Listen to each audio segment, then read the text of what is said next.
Pemirsa yang dirahmati Allah Subhanahu wa Ta'ala, kejadian tadi tentu membuat kita menjadi sangat khawatir. Tapi jangan takut, Bunda punya satu penanggulangan agar kita tidak terkena oleh stres. Pertama, dawamkan baca Quran dengan artinya.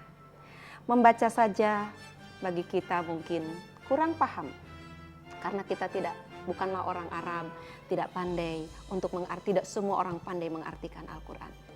Minimal pemirsa memiliki Quran yang ada artinya atau yang disebut tafsir, agar kita mudah membaca dengan artinya. Yang kedua pemirsa, obat hati ini adalah biasakanlah sholat malam. Karena sholat malam adalah saat-saat yang sangat mustajab, doa kita dikabul oleh Allah Subhanahu wa Ta'ala. Rasul berfirman, pada saat sepertiga malam terakhir, Allah sedang sidak, inspeksi mendadak ke langit dunia. Siapa yang malam ini berdoa maka akan kukabulkan. Siapa yang mohon maaf akan kumaafkan. Dan siapa yang memohon ampun pasti akan kuampunkan. Yang ketiga, jangan lupa pemirsa, berkumpullah dengan orang-orang yang soleh.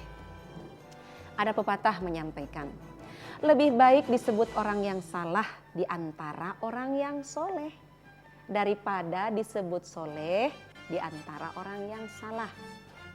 Salah satu contoh pemirsa, bila pemirsa bergaul dengan orang yang tidak pernah sholat, sementara pemirsa sudah sholat tapi baru sehari 3 kali, maka pemirsa akan merasa bangga. Alhamdulillah saya sih udah sholat walaupun sehari 3 kali. Daripada teman saya, dia mah gak pernah sholat.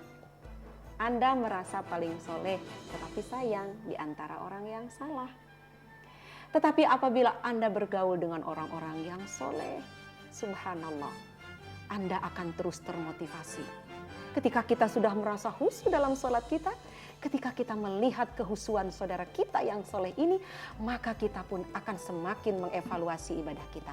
Rasanya saya sudah sedemikian bagus ibadah saya, tetapi ada yang lebih bagus lagi dari kita.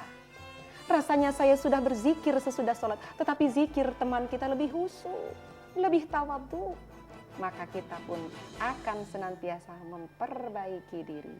Yang keempat pemirsa, adalah membiasakan saum sunnah di samping puasa-puasa wajib bulan Ramadan.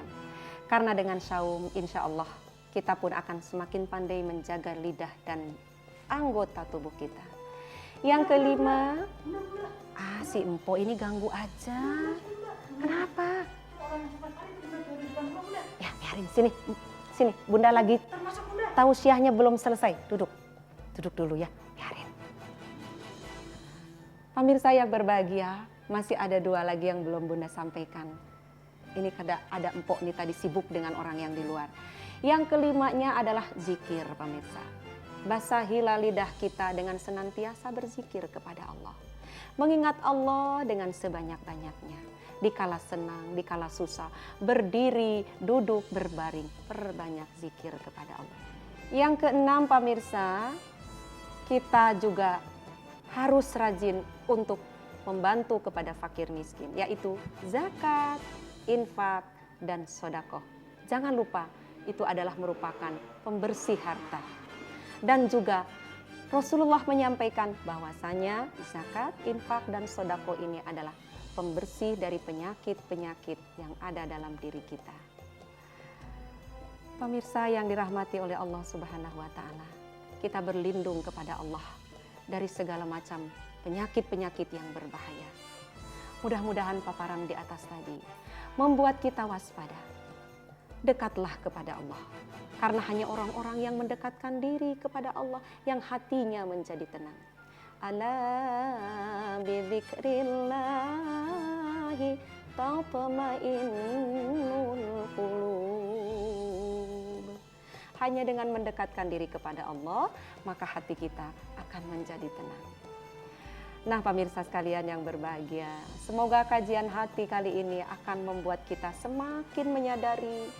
Tentunya kita semakin bersyukur ketika mendapat anugerah dari Allah. Dan mari kita belajar untuk bersabar ketika kita diuji oleh Allah Subhanahu wa Ta'ala.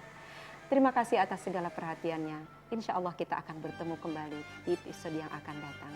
Wassalamualaikum warahmatullahi wabarakatuh.